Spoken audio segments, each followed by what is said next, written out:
Where is Teofimo Lopez? The undisputed lightweight champion was set to face contender George Kambosos Jr. recently, however, due to multiple postponements, the fight has yet to take place. So what's actually happened to Teofimo Lopez? But before we start, make sure to smash the like button for the YouTube algorithm. It really does help the channel. Originally, the plan was to have the fight on June 5th after Triller Fight Club won the right to host the bout with their $6 million offer. This date was initially postponed by Triller to June 19th, although no contract was presented to the champion to fight on that specific date, and this caused concerns about the company's business practices. The June 19th fight date was then scrapped after Teofimo Lopez tested positive for COVID, forcing event organisers to assemble a new plan. And Triller then announced that Teofimo Lopez vs George Kambosos Jr. would take place on August 14th at a venue yet to be confirmed. Now, this seems like a reasonable date for the fight. However, Lopez and his team may have to travel to Australia to fight the contender in his own backyard, which would put Lopez at somewhat of a disadvantage,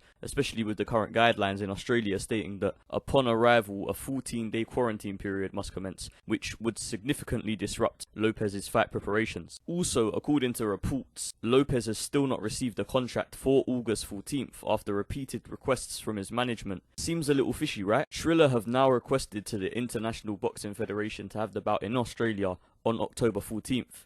The letter references the earlier proposed date of June 19th, but ignores the fact that the original contract was for June 5th. As an explanation for the proposed fight venue being in Australia, Triller stated that George Kambosos had returned to Australia. It does not explain why, after Lopez was cleared, Kambosos could not travel back to the US. But see, this is where I discovered something that might make you feel a bit uneasy about Triller and their behaviour towards Teofimo Lopez. Peter Khan, who is the manager of George Kambosos Jr., is also now the chief boxing officer of Triller Fight Club. One would have to assume that there's a slight conflict of interest here. Is there a hidden agenda against Teofimo Lopez? The continued postponement of fight dates could lead to Lopez vacating the IBF title, and if a solution is not met or a contract is not signed sooner or later, as a result, George Kambosos would get to fight for a vacant title in Australia against another contender from the IBF rankings. Do you see where I'm going with this one now? With Lopez's team now suggesting that contracts have been violated in the process of getting this fight made, you would be safe to assume that maybe this fight may not happen next, if ever,